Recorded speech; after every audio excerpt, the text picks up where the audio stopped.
Now that my column is dry and my throat is dry, as you can see, it just comes right off here. What I want to do is I just want to pull this wax paper in. It just releases, and that's the center of my throat. It's not very ruffly though, and we would like it to be ruffly, so I'm going to take the 104 tip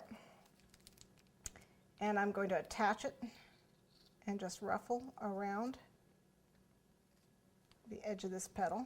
Kind of hard to hold on to, but do the best you can.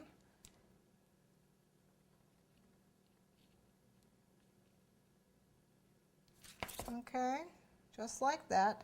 So that makes our throat. Icing's just a little soft. You do want to make sure you have very stiff royal icing to do these.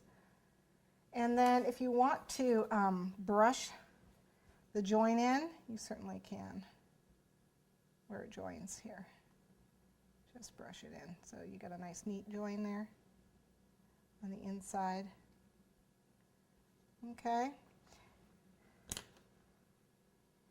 And then with a little bit of frosting on the back of this guy, you're going to stick it right, that's why we left the hole, right in there. Yep, that's right. Okay, and then I'm going to hang this upside down and let it dry because it's a little soft. Okay.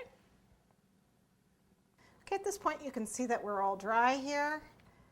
I've got the column in my throat, and I've got my two sepals and my petals, and looks like we're good to go. I'm just going to go ahead and take these off the wax paper. I haven't done that yet. You can see we're ready to build an orchid. These are the bottom pieces.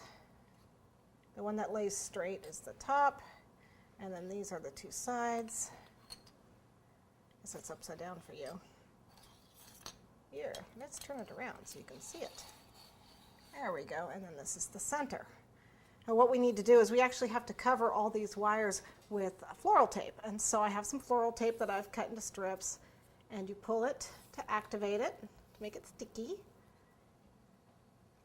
And then what I'm going to do is I'm going to wrap it around the wire and press it so that it sticks.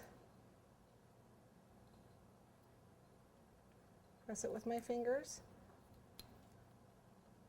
and it just rips off. Might take a little bit of practice. And we want to wrap each one of these wires.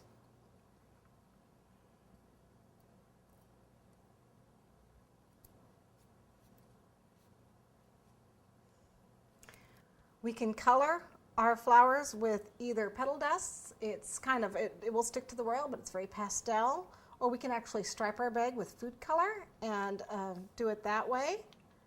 Or we could actually take our gel color and just use it straight with a spirit like vodka or lemon extract, just mix it and paint it on. We can also use the food color markers. So really, how you want to color these is up to you. I'm going to go ahead and try for a pastel. And if I don't like it, then I'll make it darker. But I'm going to start with my petal dusts.